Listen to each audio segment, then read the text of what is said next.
કદાચ હું વધારે દિવસો તમારી સાથે નહીં રહી શકું. આજે બસ તમારા ખભા ઉપર માથું મૂકીને રડવાનું બહુ જ મન થતું હતું, પણ તમે બહુ થાકેલા હતા, એટલે હું તમને કંઈ કહી ના શકી. તમારું ધ્યાન રાખજો. હા, બરાબર ટાઈમ પર જમી લેજો. રાતના 2 વાગ્યા હતા. કૃષ્ણકુંજના એક ફ્લેટમાં શ્વેતાએ પડખું બદલીને કહ્યું, કહું શું સાંભળો છો? આજે મને બહુ ડર લાગે છે. થોડી વાર મારી પાસે આવીને બેસી શકો છો? હર્ષદ પોતાના મોબાઈલમાં ઓફિસના ઈમેલ અને સોશિયલ મીડિયામાં વ્યસ્ત હતો. એને નજર ઉપાડ્યા વગર જ કહ્યું, યાર સવારે વહેલા ઓફિસ જવું છે. કંઈ પણ વિચારીને ડરી જાય છે. સુઈ જા, ખોટે ખોટા વિચારો ના કરીશ. શ્વેતા આંખમાં નિરાશાના આંસુ છુપાવીને ચૂપચાપ પલવ મોઢા ઉપર ઉડીને સૂવાનો પ્રયત્ન કરવા લાગી. સવારે હર્ષદ શ્વેતાની ઊંઘ નથી બગાડવી એમ સમજીને જગાડી પણ ઝડપથી તૈયાર થઈને ઓફિસ જવા માટે નીકળી ગયો. બપોરના 12 વાગ્યા. બાજુના ફ્લેટમાં રહેતા પટેલ કાકાએ ફોન આવ્યો. હર્ષદભાઈ, તરત જ ઘરે આવજો. શ્વેતાબેનની તબિયત બહુ ખરાબ થઈ ગઈ છે. એ બેભાન થઈ ગયો છે. હું હોસ્પિટલ લઈ જાઉં છું. હર્ષદનો શ્વાસ અટકી ગયો. એ પાગલની જેમ દોડતો હોસ્પિટલ પહોંચ્યો ત્યારે ડૉક્ટર ત્રિવેદીએ ગમગીન ચહેરે કહ્યું, mister Harshad, we are sorry.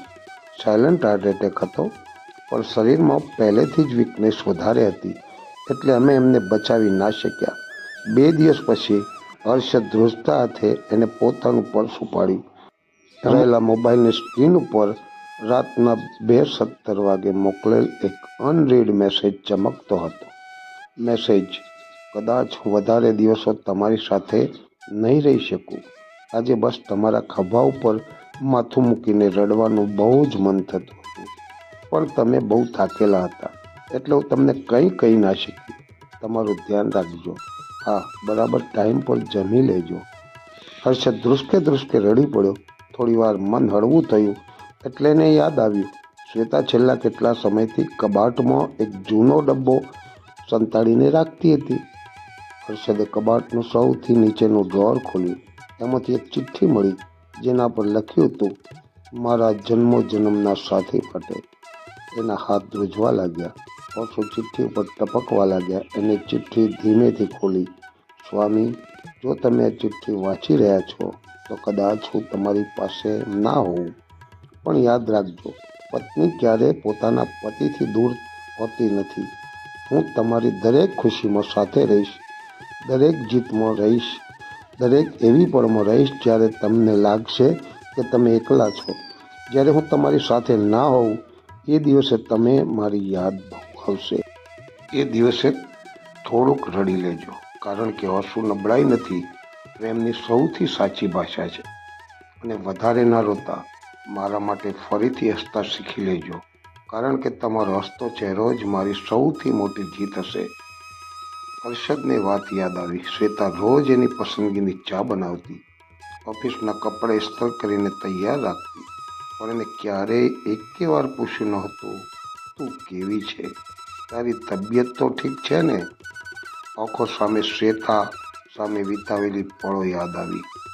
શ્વેતાને ગુજરે આજે 5 વર્ષ પૂરા થઈ ગયા. ઘરના એક ખૂણે આજે પણ એની ખુશ્બુ એવી ને એવી જ વસી હતી, અને લોકો આજે પણ જોધપુરની સોસાયટીમાં જોતા હતા કે હર્ષદ રોજ સાંજે બાલ્કનીમાં બેસી 2 કપ ચા મૂકે છે. એક કપ પોતે પીવે છે, બીજો કપ ઠંડો થઈ જાય ત્યાં સુધી એની સામે જોયા કરે છે, કારણ કે હવે એને સમજાઈ ગયું છે, જે વ્યક્તિની હાજરી આપણને રોજની આદત લાગતી હોય, એની ગેરહાજરી આખી જિંદગીની સજા બની જાય છે. મિત્રો, કોઈ એટલું પણ ઉદાસ ના કરો કે એક દિવસ તમારી પાસે એના ફોટા અને એની યાદો અને એના આખરી મેસેજ સિવાય કંઈ ના બચે.